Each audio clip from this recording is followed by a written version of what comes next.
반갑습니다. 합장들 하시고요. 자, 보리심 계속하겠습니다.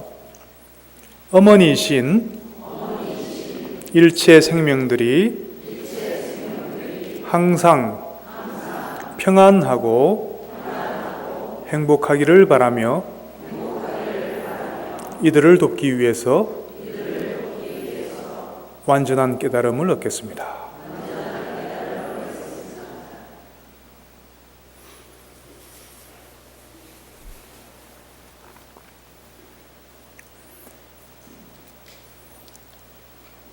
방금 발보리심 개송을 같이 해봤습니다마는 오늘 이 법당에 들어와서 기도하기 전에, 시작하기 전에 또는 법문을 듣기 전에 잠시 입정을 했었죠. 기도를 하기 전이나 법문을 듣기 전에 항상 보리심의 마음을 일으켜서 그 마음으로 경전을 보고 법문을 듣고 하는 것이 중요하다고 제가 거듭 말씀드리고 있습니다. 그래서 완전히 그 습관이 되어야 됩니다. 오늘 기도하실 때 그렇게 하고 하셨죠? 둘, 넷, 여섯, 여덟. 좀 늘었네, 그래도. 오늘은 12명. 이렇게 말씀을 드려도 들을 때는 정말 그렇구나. 그렇게 해야 되겠구나. 그 생각이 드는데 막상 또 하려고 하면 생각이 잘 안 나요. 그죠? 그래서 그걸 습관적으로 했을 때 그게 문득문득 떠오르면서 하게 되는 겁니다. 그렇게 되었을 때 그게 진정한 공덕이 된다고 말씀드렸죠. 똑같은 시간 앉아서 1시간 내지 2시간 기도를 하고 법문을 듣고 하지만 그 받아들이는 마음 자세에 따라서 그 공덕은 천지 차이가 날 수가 있습니다. 그래서 그런 말이 있다고 말씀드렸죠. 같은 물이라도 뱀이 먹을 때하고 젖소가 먹을 때 그 결과는 전혀 다른 결과가 나온다고 말씀드렸죠. 하나는 사람을 생명을 죽이는 역할을 하고 하나는 생명을 살리는 역할을 합니다. 그래서 기도를 하고 경전 공부를 하고 법문을 듣고 하는 게 중요하지만 그것보다도 더 중요한 것은 어떤 동기를 가지고 어떤 마음 자세를 가지고 어떤 태도로 그것을 하고 있느냐. 이 자리에는 그런 분들이 안 계시는 것 같습니다만 간혹은 어떤 사람들은 공부를 해서 법문을 열심히 들어서 공부를 열심히 해서 사람들 앞에서 잘난 척하려고 좀 있어 보이려고 좀 철학적으로 보이려고 할 수도 있거든요. 은연중에 자기도 모르게 공부하다 보면 그런 마음이 생길 수가 있습니다. 일어날 수가 있습니다. 그건 인간적인 마음일 수가 있습니다. 그럴 때 이제 바로 불자들이 아닌 사람들과 달라야 되는 점이 바로 그런 데 있는 것이죠. 그런 우리가 소위 중생심이 우리들도 마찬가지로 일어날 수가 있습니다. 잘난 척하고 싶고 배운 거 어디 가서 좀 잘나 보이게 좀 말을 해보고 싶기도 하고 자랑도 하고 싶기도 하고 그런 마음이 있지만 일어날 수는 있지만 그 순간에 이런 내 마음속에 또 나도 모르게 암안심이 조금 더 전문적인 말로 정상만이라고 합니다. 정상만이 일어나고 있구나. 내가 경전을 금강경 10만독 했는데 알게 모르게 또 자랑하고 싶죠. 금강경 제대로 한 번도 안 읽어본 사람도 많은데 그 사람들이 굉장히 하찮게 보이고 그럴 수 있습니다. 금강경 10만도 가는 거는 뭐 엄청난 수행을 한 겁니다. 그 공덕은 큰 공덕이 있겠지만 거기서 한 생각 정상만을 일으키는 순간 그 모든 공덕은 오히려 업이 될 수가 있습니다.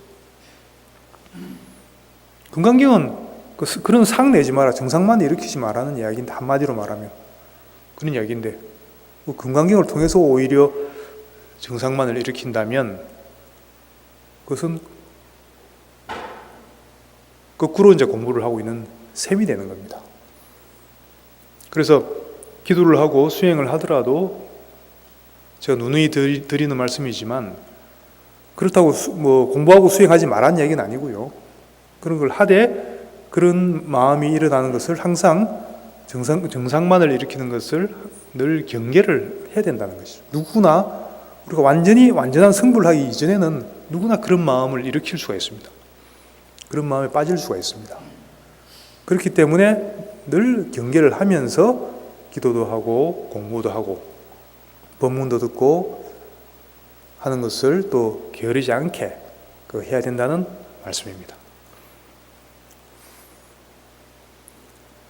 저번 달에는 이제 우리가 발심을 한 보살들이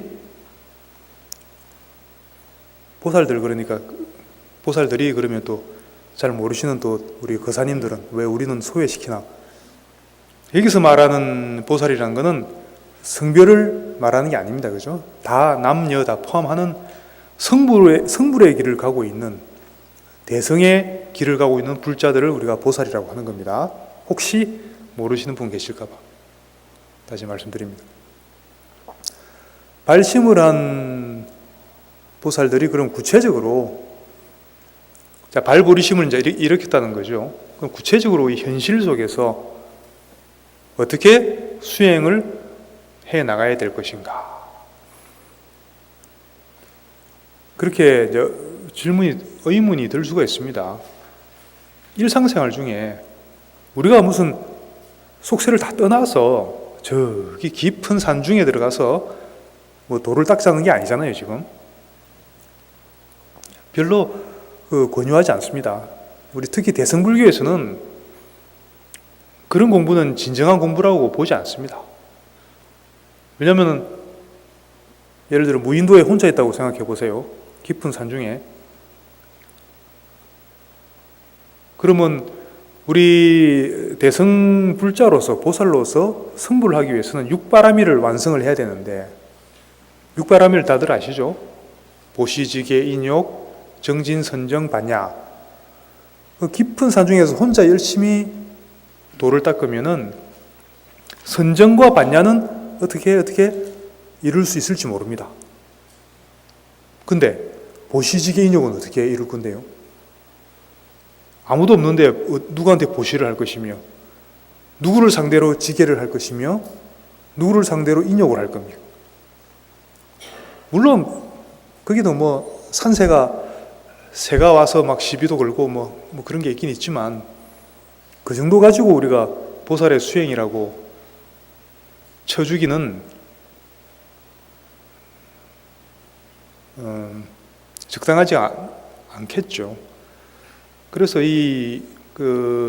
진정한 보살의 수행은 이 세속에서 세속을 떠나지 않습니다. 세속을 버리지 않으면서, 왜냐하면은 이 세속 자체가 그대로 열반이고 그대로 보리라는 것이 대성의 깨달음이거든요.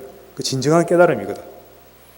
세속을 떠나서 따로 추구하는 열반 깨달음은 그것을 우리가 소성불교의 소승적 깨달음이라고 이렇게 이야기합니다.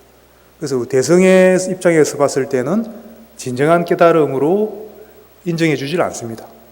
아직 뭔가 부족한 한 50점, 100점 만점에 50점 정도밖에 안 되는 깨달음 혹은 열반이라고 보는 것입니다.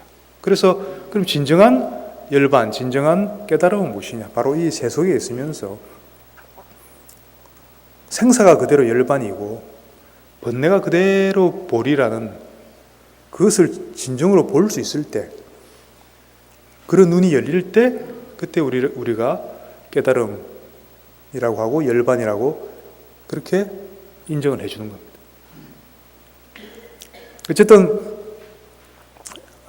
발심을 한 보살이 이 세속이 그대로 깨달음인 이 도리를 정득해 가기 위해서 구체적으로 어떤 실천을 해야 되는가, 그것에 대해서 말씀드리고 있죠.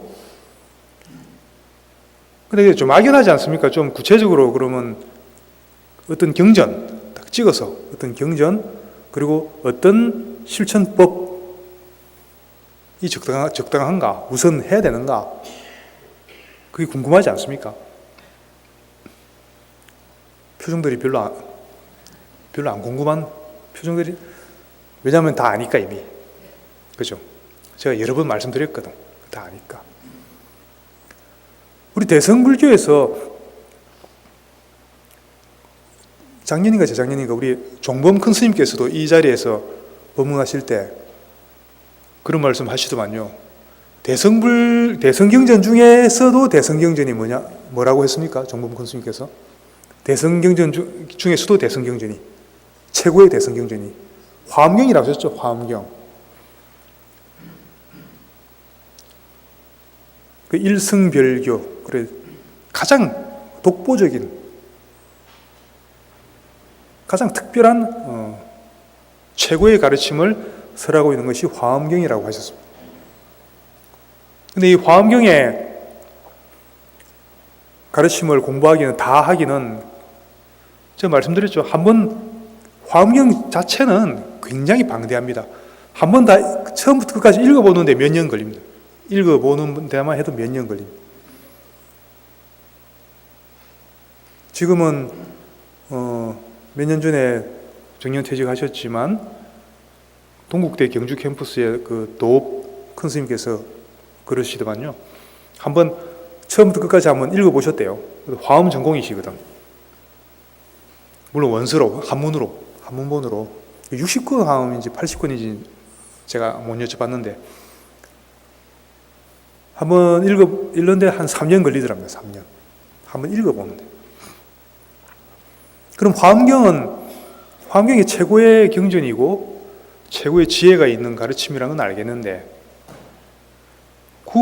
한번 그런 전공하는 학자들도 한번 읽어보는데 3년씩 걸린다는데 우리가 어떻게 그걸 공부를 하겠습니까? 그죠? 그래서 제가 말씀드렸죠. 저번 달에. 걱정하지 마시라고. 다 공부하게끔 다 만들어 놨다고. 옛날에 우리 조사 스님들이. 화엄경의 그 깨달음, 화엄경의 이치, 화엄경의 어떤 진리의 측면을 일목요연하게 간단하게 표현한, 정리해 놓은 게 뭐라고 그랬죠? 의상조사, 법성계. 의상스님께서, 신라시대 의상스님께서 다 정리해 놓습니다. 그게 법성계가 일종의, 당나라에서 공부하실 때 일종의 박사 논문 같은 겁니다. 당시로 치면. 그거로 이제 인정받으셨죠. 법성계 하나 가지고. 근데 법성계를 공부하시면 되는 거고, 그러면 이제 본론으로 들어가서 구체적인 실천론으로 들어가서, 그럼 구체적으로 우리 일상생활 중에 애들도 돌봐야 되고, 남편도 챙겨야 되고, 직장에서 또 시달리기도 해야 되고, 또 은퇴 이후에 요즘은 그죠? 남은 여생을 또 어떻게 살아야 될지 또 걱정도 해야 되고, 얼마나 근심 걱정거리가 많습니까? 이런 속세, 현실 속에서 그러면 어떻게 우리가 이 보살도를 구현을 해 나갈 것인가? 그리고 그럼 또 왜 그래야만 하는가 하는 의문이 들지 않습니까? 어떻게 깨달음의 지혜의 측면을 정리해 놓은 게 법성계라면은 실천의 부분, 구체적으로 현실 속에서 무엇을 어떻게 실천해 나갈 것인가를 딱 일목요연하게 표현해 놓은 경전이 있다고 그랬죠? 그게 뭐라고 그랬죠? 네, 저번 달에 듣긴 들었는데 법당문 나가면서 또 다들 내려놓고 나가셔가지고 내려놓고 나서 들어올 땐 또 들고 들어오셔야 될 거 아니에요. 들어올 때 또 안 들고 들어오셨지.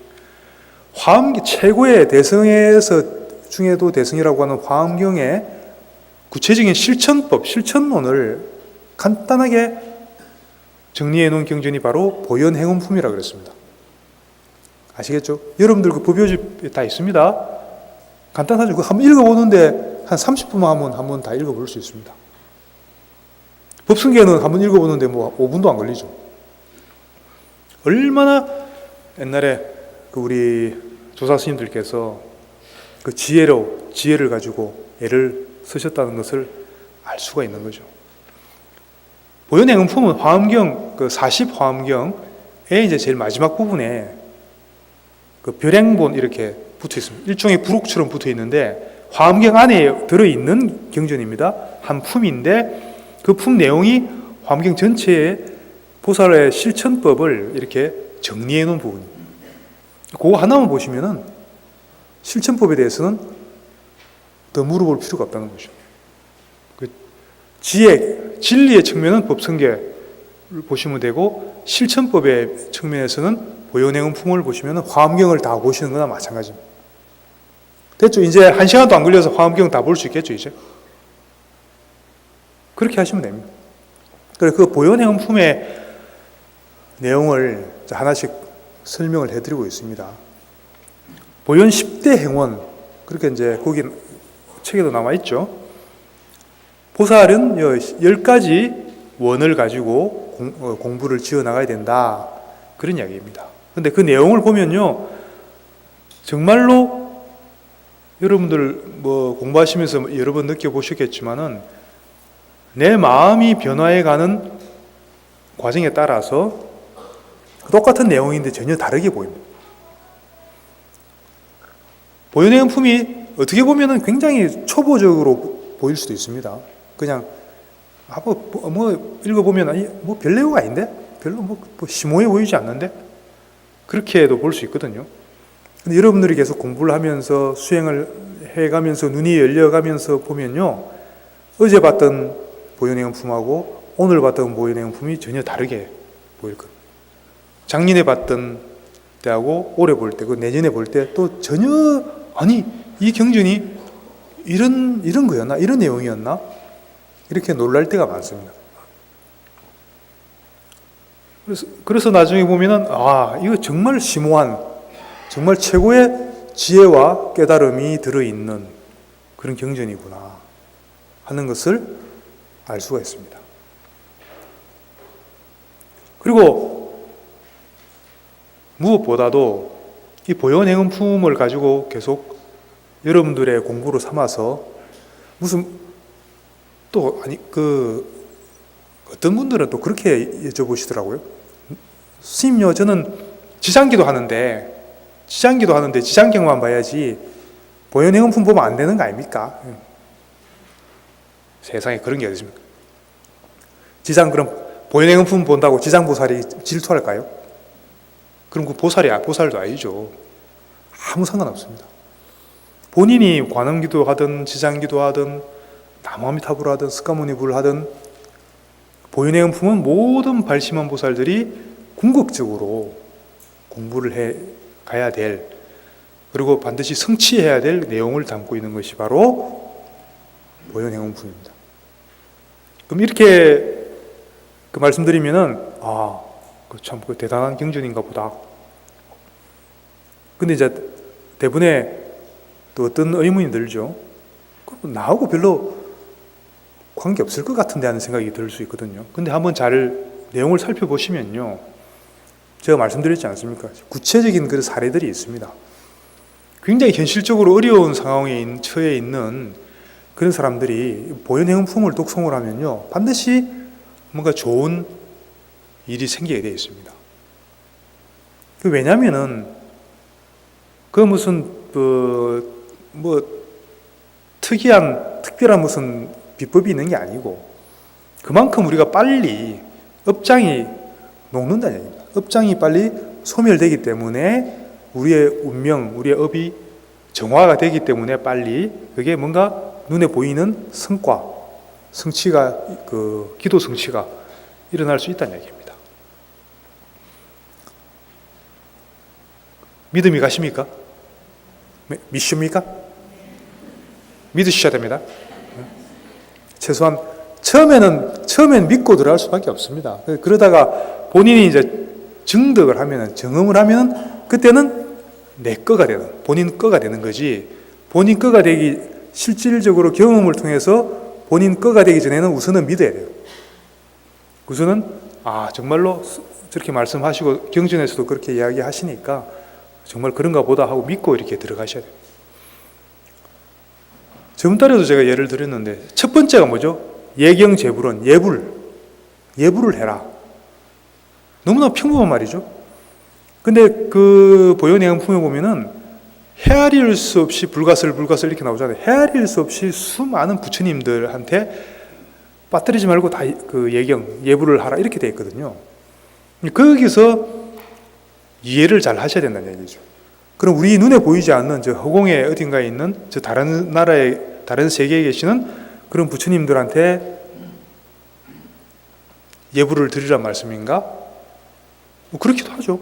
우리가 모르는 또 우리 눈에 보이지 않는 그런 부처님의 세계들이 많이 있다고 하니까 그것도 거기에 대해서도 생각을 하면서 해야 되는 것도 맞지만 첫째로 해야 되는 것은 뭐죠? 바로 대승불교에서 누누이 하는 말이 있습니다. 모든 일체 생명들이 다 불성이 있고, 그 말은 모든 생명들이 다 궁극적으로 부처란 얘기입니다. 바로 우리 주위의 사람들, 바로 이 자리 법당 안에 같이 있는 도반들, 형제들, 부모들, 친구들, 그리고 내 모르는 사람들 포함해서요. 지금 이 하늘 아래에 같이 살고 있는 모든 생명들이 다 똑같이 부처님이라는 거죠. 부처님으로 보고, 부처님의 화신이라고 보고, 이들을 우리가 이 법당에 와서 앞에 부처님한테 예불을 하듯이 이 모든 그 화신불인 우리 이웃 모든 사람들, 이 부처님들한테, 우리 눈에 보이는 이 부처님들한테 우선 예불을 하고 공경을 하라는 얘기입니다. 그러면 이제 뭔가 구체적으로 좀 와닿죠. 그러면 왜 이 보현행품을 하면은 우리가 업장이 그렇게 빨리 높고 우리가 일이 잘 풀리는지, 우리 하는 일이 잘 풀리는지. 그래서 그때 저번 달에도 한번 설명드렸지만 그 봉화의 어떤 식당 주인 이야기 제가 말씀드렸잖아요. 식당이 그렇게 망하기 직전인데 손님들을 부처님처럼 보고 계속 그렇게 마음속으로 했더니 석 달 만에 종업원 15명 거느리는 큰 식당으로 발전을 했다는 거죠. 그런 게 가능하다는 얘기죠. 본인이 신심을 가지고 열심히 독경하고 또 그렇게 실천을 한다면 실천을 해야 되죠. 실천을.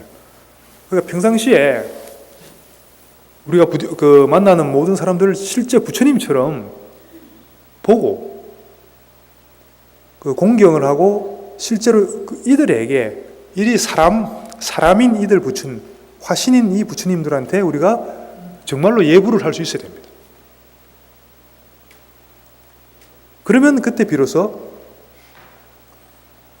참맛, 우리가 이 대승불교의 참맛을 알게 되는 것이죠. 그리고 첫 번째가 보현행운의 첫 번째가 예불이고 두 번째가 뭐죠? 찬탄, 칭찬하는 거. 너무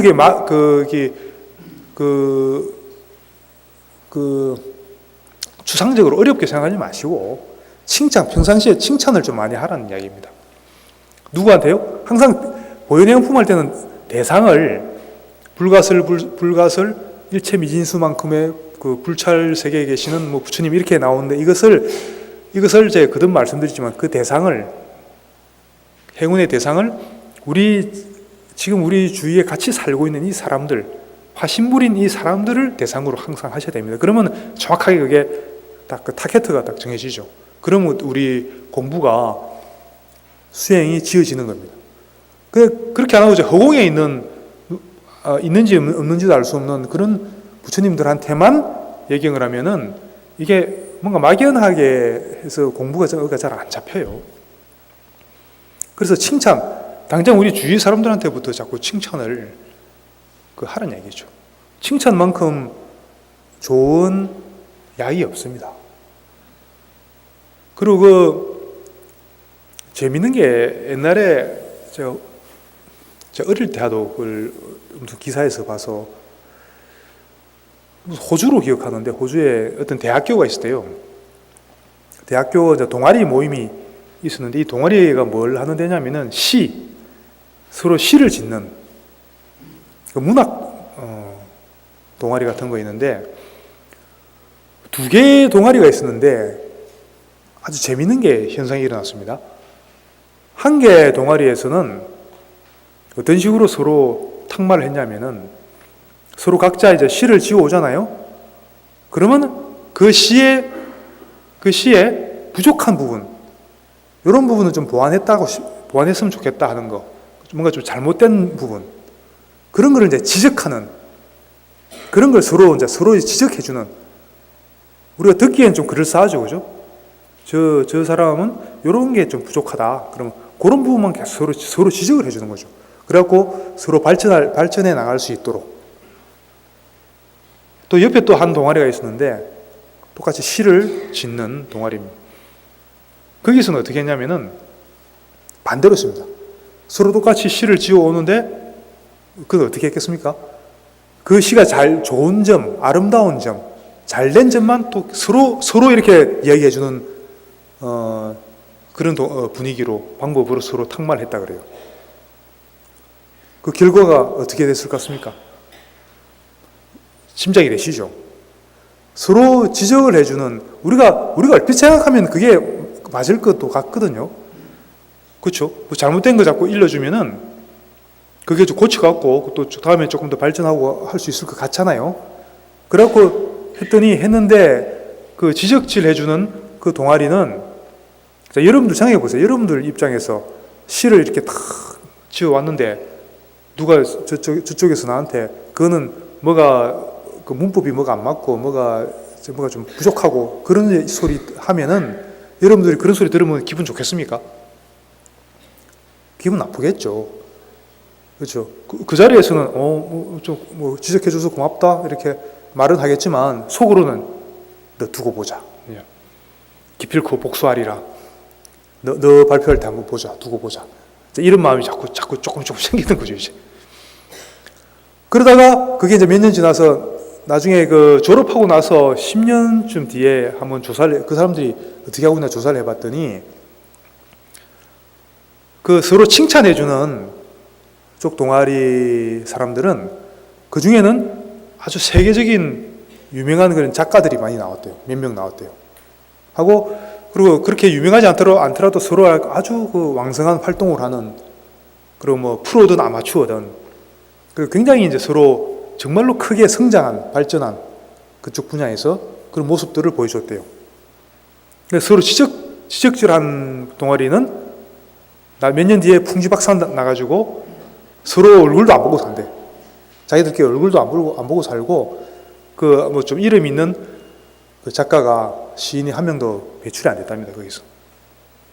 그 굉장히 중요한 의미가 있습니다. 우리가 얼핏 생각하면은, 호주에 있는 뭐 동아리 생각하니까 남 이야기 같은데, 당장 내 가족들 생각해보세요. 내 자식들, 남편, 아내. 우리가 평상시에 어떻게 하기가 쉽습니까? 뭔가 좀 지적을 자꾸 해줘갖고 고치려고 하잖아요, 상대방을. 은연중에 그런 게 있거든요. 그럼 그렇게 하면 할수록 어떻게 된다는 얘기입니까? 결국은 그게 좋은 영향을 줄 수가 없다는 겁니다. 근데 반대로 상대가 누구나 좀 모자란 부분은 있기 마련이거든요. 좀 못하는 부분도 있는 거고, 좀 잘하는 부분도 있는 거고, 못하는 것도 있는 거 아닙니까? 그거는 좀 잘하는 부분만 자꾸 보고 칭찬을 자꾸 해주면은 그 사람이 굉장히 급성장할 수 있는 파워를 실어줄 수 있는 계기가 될 수 있다는 얘기죠.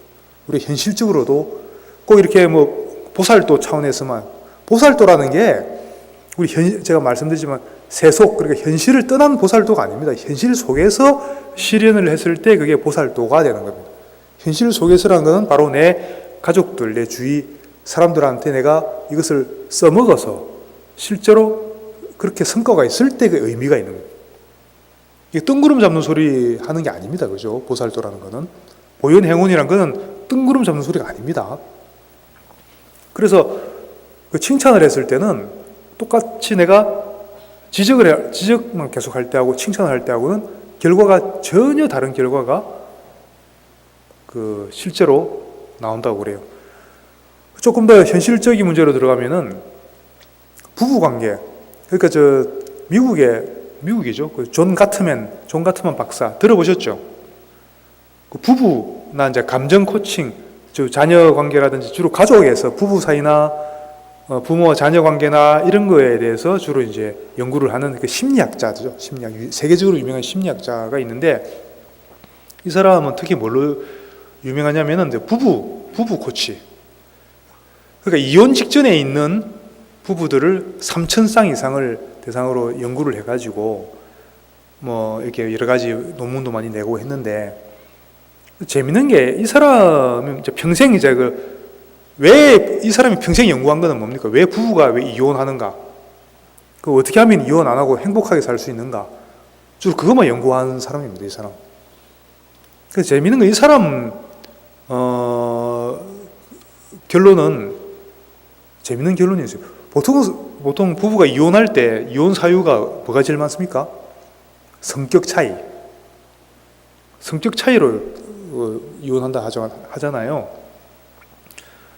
근데 이 존 가트먼 박사의 말에 의하면은 절대 안 그렇답니다. 성격 차이로 절대로 이혼하는 게 아니라 성격이 차이가 있을 수밖에 없잖아요. 사람이 성격이 똑같은 사람이 어디 있으며 완벽하게 그 성격이 딱 서로 맞는 사람이 세상에 어디 있겠습니까? 다 차이가 있고 뭔가 의견도 다를 수 있고 그런 거지. 그 성격 차이 때문에 절대 이혼하는 게 아니라. 그럼 뭐 때문에 이혼하느냐 하면은 부부간에 서로 접근 방식에 문제가 있다는 것이죠. 접근 방식이라는 것은 뭡니까? 상대방을 대하는 태도.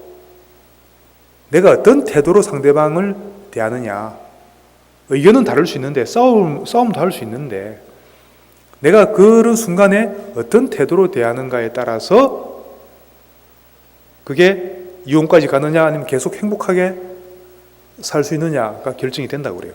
그러니까 실제로 싸우는 내용, 그러니까 뭐 고부간의 갈등, 뭐 집안 문제, 싸우는 내용은 이 사람 말에 의하면 전혀 문제가 안 된대요, 사실은. 그러니까 싸운다는 것 자체는 아무 문제가 없대요. 오히려 막 뭐 큰 소리 내고 싸우는 부부가 오히려 낫대.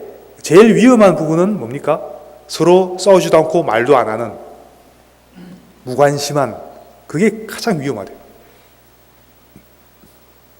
결론은 뭐냐면은 저도 실제로 이 존 가트먼 박사에 관련된 스페셜 MBC 스페셜로 기억하는데 그 TV에서 오래전 이야기입니다. 한 10년쯤 전에 TV에서 그 방영하는 거를 특집으로 방영하는 걸 저도 직접 본 적이 있거든요. 보니까 실제로 그 미국에서 하던 걸 그대로 이제 한국에서도 적용을 하는데 이혼 직전에 있는 그런 부부를 상대로 그런 이제 상담을 해주는 겁니다. 뭘 상담하냐면은 부부 싸움하는 법을 가르쳐 주더라고. 부부 싸움하는 법을. 그러니까 싸우지 말라는 게 아니고 싸우라는 거죠. 얼마든지 싸우는데 싸우는 법을 이제 이야기해 주는데 그 자세한 건 기억이 안 나도 그런 겁니다. 그렇게 자기 할 말은 다 하되 절대로 그 인신공격은 하지 말 것. 그리고 반드시 예를 들어 욕이라든지 상대가 기분 나쁜 상대를 감정을 건드리는 그런 말들 있지 않습니까? 좀 기분 나쁘게 하는 말, 그런 말 절대 쓰지 말고 서로 자기 할 말만 논리적으로 할 것. 그 정도였습니다. 별 특별한 비법이 있는 것도 아니었습니다. 그래갖고 서로 이제 그 규칙을 딱 정해준 다음에 서로 싸우게 하는 거죠. 서로 이야기를 하게 하는 거죠. 그랬더니 재밌게도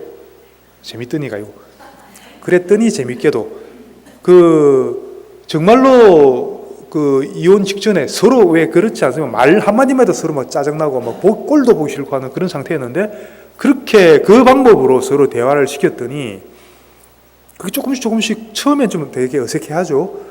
그러다 뭔가 조금 자꾸 말이 속에 있는 말들도 나오고 하면서 이렇게 주고받고 주거니 받거니, 만약에 그 방법을 몰랐더라면 말 한두 번 왔다 갔다 하다 보면 또 뭐 감정적으로 말이 탁 나오잖아요. 탁 네가 뭐 어쩌고 저쩌고 하면서 상대방을 기분 나쁘게 하는 그런 말이 확 나오면서 싸우고 그렇게 끝나버리는데, 그렇게 안 가고 감정적인 말을 하지 않고 서로 그 논리적으로만 주고받고 이렇게 계속 하다 보니까 어느덧 서로 상대방을 이해를 하게 되고 서로 이제 더 교감을 하기 시작하더라고. 그러더니 그게 너무나도 쉽게 그 분위기가 풀어지는 걸 봤습니다. 그러니까 결국은 그런 건 약간의 이제 기술적인 부분도 필요한 거긴 하지만, 관심이 있으신 분들은 존 가트맨이라고 이제 그 인터넷이나 이런 데서 한번 검색해 보시면 되겠습니다. 좀 구체적인 건 우리나라도 지금 많이 하고 있는 걸 알고 있습니다. 그래서 그런 걸 보더라도 평상시에 우리가 어떤 태도, 어떤 마음을 가지고 상대방을 대하는가가 너무나 중요하다는 거죠. 우리는 흔히 상대방한테 뭔가 문제가 있어가지고 그 상대방한테 모든 것을 이렇게 전가를 하려고 하고 책임을 전가를 시키거든요.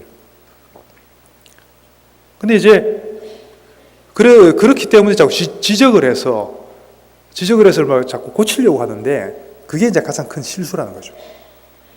존 가트만 박사 말에 따르면은 부부지간에도 성격이 차이가 있죠. 성격이 차이가 나는데 살다 보면 차이가 나지 않겠습니까? 그런 순간에 흔히 하는 실수가 그 상대방을 지적을 해서 그걸 바꾸려고 한다는 거죠. 그 성격을. 근데 현실은 뭐냐면 그렇게 해서 절대 안 바뀐다는 거죠. 안 바뀌고 감정만 상하고 싸움만 자꾸 더 나게 된다는 얘기죠.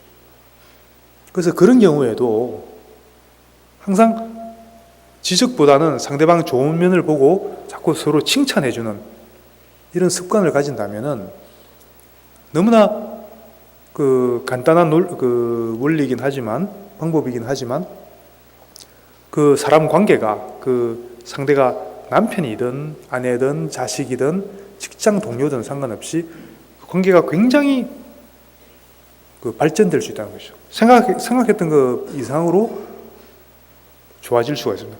제가 아는 어떤 동국대 어떤 교수님께서 얼마 전에 저한테 말씀하시더라고요. 보통 이제 교수님들이 이제 보면 좀 학자들이 이제 주로 비판을 많이 해야 되니까 그게 이제 습관이 돼가지고 이제 학술적인 데서만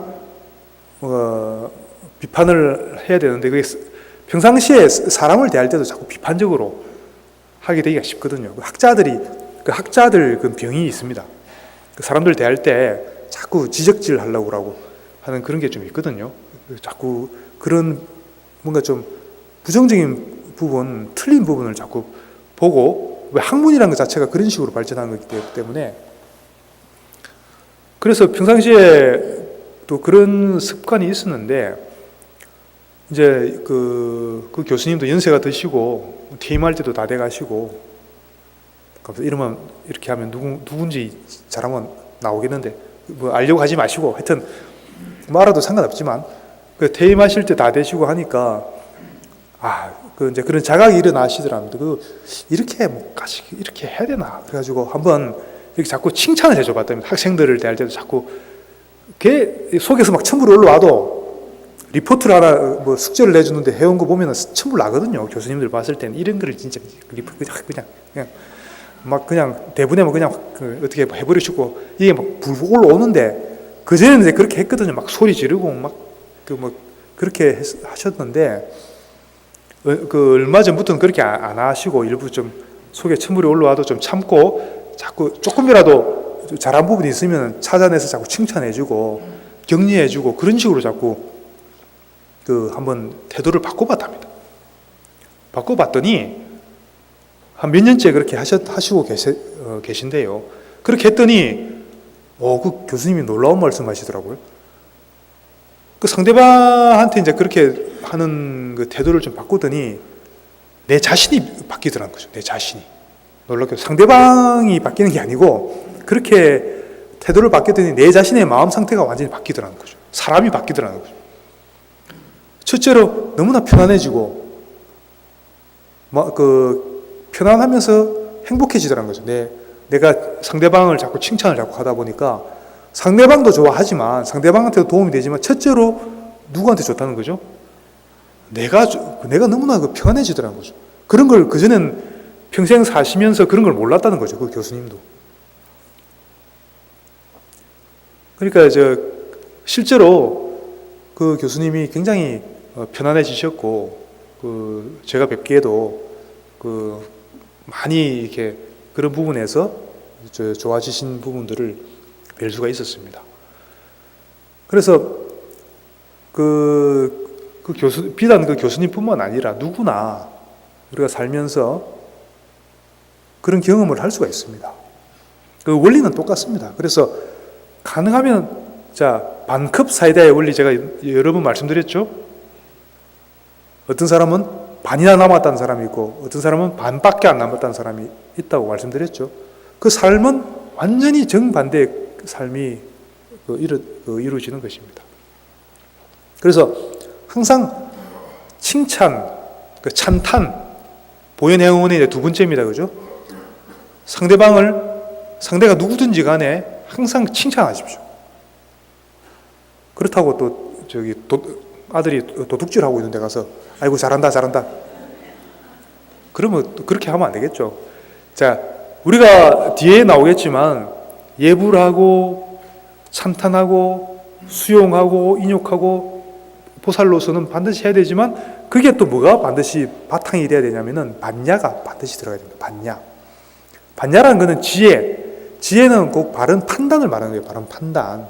그래서 내가 지금 칭찬을 해줘야 될지 아니면은 지금 내가 그 반야에 우리가 치몰이금 그래 이게 탁 잘라내는 또 기능도 있어야 되거든요. 그 단호하게 딱 쳐야 될 때인지 그것도 판단을 잘 해야 됩니다. 어느 쪽이든 진정으로 상대를 원하는 위해주는 방향이 돼야 되겠죠. 누가 도둑질 할 때는 가서 단호하게 딱 쳐줘야지 그게 상대를 위하는 게 되겠죠. 그 사람이 악업을 짓는 것을 멈추게 해줘야 되기 때문에 그럴 때는 한 대 패더라도 그걸 못하게 하는 게 맞는 게 되겠죠. 그리고 또 이렇게 상대방을 잘 이해를 하고 경청을 하고 공감을 하고 요즘 그런 이야기들 많이 이야기를 듣잖아요. 경청하고 공감하는 건 정말로 중요한 겁니다. 그렇지만 상대방이 예를 들어 부부지간에 이야기하다가 여보 나는 정말 멍청한 것 같아. 나 정말 죽어야 될 것 같아. 그러는데 그래 맞아. 맞는 말이야. 이렇게 공감해주면 큰일 나겠죠. 공감도 분위기 봐가면서 해줘야지. 무조건 그럴 때는 상대방이 그게 아니라 당신은 이렇게 정말 지혜가 있는데 뭔가 좀 오해가 있어서 그런가 이렇게 이야기를 해줘야지. 내가 멍청해 그러는데 맞다고 그렇게 적극적으로 절에 갔더니 공감하라고 그러더라고 어디서 듣고 와가지고 그렇게 하면 안 되겠죠. 근데 이제 정말로 중요한 게 있습니다. 칭찬하고 찬탄하는 칭찬과 찬탄에 대한 이야기를 계속 하고 있습니다. 이게 너무나 중요한데 첫째로 우리가 칭찬하고 찬탄해야 될 대상이 모든 우리 하늘 아래에 살고 있는 모든 생명들이라고 그랬죠. 근데 그보다도 더 우선적으로 첫 번째로 칭찬하고 찬탄하고 예경해야 될 대상이 있습니다. 그게 누굴까요? 방금 누가 정답 이야기했는데 그게 누굴까요? 바로 나 자신. 많은 사람들이 그거를 놓치거든요. 저번 달이었나요? 우리가 자비관 수행을 잠깐 해봤는데 자비관 수행할 때도 자비의 빛을 방사해주는 대상이 첫 번째가 누구였습니까? 나 자신이었습니다. 내가 내 자신을 부처로 보고, 첫째로 내가 내 자신을 부처님으로 봐야 됩니다. 부처님으로 보고 내 자신을 예부를 하고 내 자신을 칭찬하고 찬탄할 수 있는 게 이게 첫 번째 조건이라는 거죠. 내가 내 자신을 예경을 할 수 없고 내 자신을 찬탄을 할 수 없다면 그런 사람은 결코 다른 사람도 예경할 수 없고 찬탄할 수가 없는 겁니다. 내 자신을 부처로 보고 내 자신을 예경하라는 말이 나 혼자 잘났다는 생각하라는 말이 아니죠. 왜냐하면 부처가 내 자신도 본래 부처지만 나만 부처가 아니잖아요. 모든 사람이 다 똑같이 평등한 부처님이잖아요. 그러니까 나만 잘날 이유가 없죠. 그런 차원에서 우선은 나부터 먼저 챙기라는 거죠. 왜냐하면 그게 되었을 때 진정한 그 에너지가 상대방을 향해서 진정으로 예경하고 진정으로 찬탄할 수 있는 그런 힘이 거기서 나온다는 것입니다.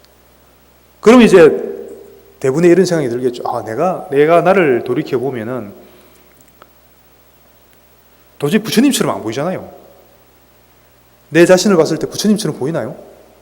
벌써 외모부터, 그죠? 저 위에 계신 부처님하고 외모부터 틀리고, 그리고 평상시에 내 마음 쓰는 거 보면 알잖아요. 얼마나 내가 욕심도 많고, 화도 많이 내고, 그죠? 우리가 소위 중생심이라고 하잖아요. 중생심이 계속 끊임없이 일어나고, 번뇌 중생심이 일어나고 있는데, 어떻게 내가 부처님이란 말인가? 나는 부처님이 아니고 중생일 뿐이야. 이렇게 자기 자신을 바라본다면은 그렇게 본 사람은 정확하게 다른 사람 볼 때도 그렇게 보게 됐습니다. 아직은 저 사람들은 그냥 중생일 뿐이고 부처보다는 아래 한 단계 밑에 사람이고 그래서 조금 좀 하찮아라고 하는 이런 은연중에 그런 생각을 가지게 되었습니다. 자, 그럼 여기서 정말 중요한 게 바로 대승불교와 소승불교와 차이점이 바로 거기에 있습니다. 소승불교에서는 그렇게 봐요. 내 자신을 단지 중생으로 보고 번뇌 덩어리. 그래서 이것을 다 끊고 언젠가는 그 부처를 이루어야 될 그런 존재로 바라보거든요. 소승불교에서는. 근데 대승에서 봤을 때는 그 지혜 화엄경이라든지 대승에서 봤을 때는 그게 완전한 지혜가 아니라는 것이죠. 왜냐하면은 우리가 누구 예를 들까요? 중국의 마조 선사 같은 경우는 뭐라고 그랬습니까? 즉심시불이라고 그랬거든요. 즉심시불. 즉심시불이 그 대승불교 중에도 대승불교가 화엄불교고 대승불교 중에서도 대승불교가 선불교거든. 참선할 때 선불교. 그 중에 마조 선사가 즉심시불이라고 그랬습니다. 또는 일심, 원효스님이 일심, 한마음, 일심에 대해서 이야기하시잖아요. 그게 무슨 뜻이냐면은 이 즉심 또는 일심이 바로 부처라고 했는데 이 일심은요, 즉심할 때 그 심이 일심을 말하는 거거든요. 한마음. 일심이란 거는 중생심 플러스 불심. 중생심과 불심을 똑같이 보는 겁니다. 두 개를 합해서 우리가 일심이라고 하는 것이지 중생심을 다 제끼고 중생심은 지우고 부처의 마음, 불심만 일심이라고 보는 게 아닙니다. 우리 모든 사람들한테는 불심도 있고 중생심도 있잖아요. 중생심이란 탐진치 같은 번뇌의 마음들 이런 것도 있고 때로는 굉장히 좀 이렇게 그 보리심 같은 또 부처의 마음도 있거든요. 근데 그게 두 개를 부처의 마음, 불심과 중생의 마음이 다 합해서 우리가 일심이라고 하는 거고 그 두 개가 합해서 바로 그게 그대로 온전한 부처란 얘기입니다. 무슨 말인지 아시겠죠? 그래서 지금 내가 망상 끌고 번뇌를 피우는 그대로 있는 그대로 부처란 얘기입니다. 그것을 다 끊어 없애고 나서야 부처란 얘기가 아닙니다. 그는 소승불교라고 제가 말씀드렸죠. 지금 있는 이대로 번뇌가 그대로 깨달음이고 보리다. 이게 바로 대승불교의 가장 하이라이트라고 보시면 됩니다. 그러면 지금 이 순간 내가 뭔가 지금 있는 내 모습, 지금 이대로가 완벽한 완전한 부처님이라는 얘기예요. 이제 그렇게 보실 수 있겠죠, 자기 자신을. 그러니까 지금 있는 그대로의 내 모습을 그대로 부처로 보고 그대로 그 부처에 대해서 예경하고 칭찬하고 찬탄을 하라는 얘기죠. 그렇다고 우리 중생심도 그대로 그 자체가 부처님이라고 해서 중생심대로 또 그 행동을 하라는 얘기는 아니죠. 그래서 중생심도 그대로 부처님이란 것은 우리가 본질 차원에서의 그렇다는 얘기죠. 현상계, 현실에서는 그게 인과에 또 다른 과보가 또 따르게 되어 있습니다. 그래서 본질적인 차원에서는 우리가 본래 부처라는 것을 우리가 항상 명심을 한 채로 이 현실에서는 또 주어진 인연 따라서 또 이렇게 적절하게 처리해 나가야 되는 또 그런 도리가 있는 겁니다. 두 가지. 그래서 본질적인 차원 또 현상계에서의 차원이 다르다고 그랬죠. 다르지만 하나로 돌아가는 그 이치가 바로 이 불교의 최고의 진리라고 제가 말씀드렸습니다. 어쨌든 본질적인 차원에서는 우리가 모두 다 부처님입니다. 특히 내 자신이 바로 부처님입니다. 그래서 번뇌든 불심이든 똑같이 다 그 모든 것을 포함해서 그것을 우리가 일심이라고 하고 그것을 우리가 부처님이라고 하니까 그것을 믿으셔야 돼요. 마조선사가 하신 말씀입니다. 당신의 그 평상심이라고 하셨거든요. 평상심이란 거는 우리가 중생심을 다 제외한 부처님의 마음만 가지면 평상심이라고 할 수가 없죠. 평상심이 곧 도다 이렇게 말씀하셨던 것은 우리가 평소에 일으키는 그 마음들, 그런 마음들이 그대로 그 부처님이다, 그 모습이다 이렇게 보시고 그것을 믿으란 얘기입니다. 그래서 다시 정리하자면은 우리가 예불 하고 일체 모든 생명들에게 모든 존재들에게 예경하고 찬탄을 해야 되는데 그 첫째 대상은 누가 돼야 된다는 겁니까? 내 자신이에요. 우선 내 자신의 모습을 떠올리면서 항상 인정해주고 사랑해주고 자꾸 하면서 좀 더 나아가서 예경하고 부처님으로 보고 그리고 칭찬하고 내 자신을 자꾸 칭찬하고 찬탄하고 하는 이게 첫 번째 조건이 되었을 때 비로소 내가 만나는 모든 사람들한테 대해서 이 사람들을 내가 예경을 할 수 있고 찬탄할 수 있는 힘이 거기서 나온다는 것이죠. 그래서 내가 내 자신을 인정을 하고 내가 내 자신을 이게 이제 진정한 의미에서의 그 자기사랑이라는 겁니다. 자기 자신을 진정으로 사랑한다는 것은 나의 모든 잘난 부분이나 못난 부분이나 똑같이 내가 다 똑같이 포용하고 사랑한다는 얘기입니다. 나의 어떤 한 부분만 사랑하고 어떤 부분은 사랑하지 않는 것은 진정한 사랑이 아닙니다.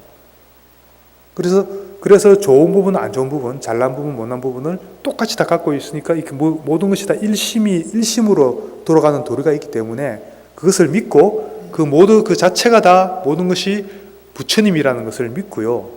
내 자신을 부처님으로 보고 열심히 예경하고 찬탄하고 그래서 나아가서 그 힘으로 나의 인연이 되는 모든 사람들을 또 똑같이 나와 똑같이 부처님으로 보고요. 이들을 또 예경하고 찬탄하는 이것이 바로 우리가 보현행자 대승불자로서 보현행운의 첫걸음이라고 할 수가 있고요. 사실은 처음이자 또 마지막이라고 해도 됩니다. 이 예경하고 찬탄만 잘 해도 그 뒤에 나오는 게 나머지 8가지 행운들이 다 저절로 다 갖춰지게 되어 있습니다.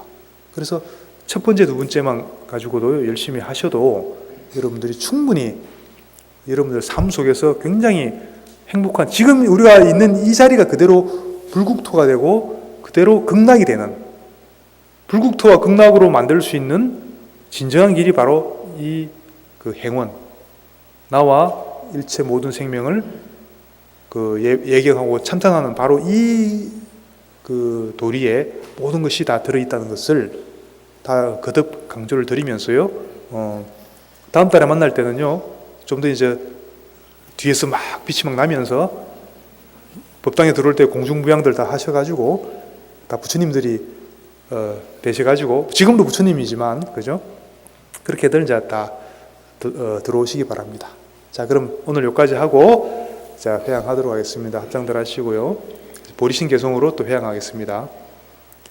어머니이신 일체 생명들이 항상 평안하고 행복하기를 바라며 이들을 돕기 위해서 완전한 깨달음을 얻겠습니다.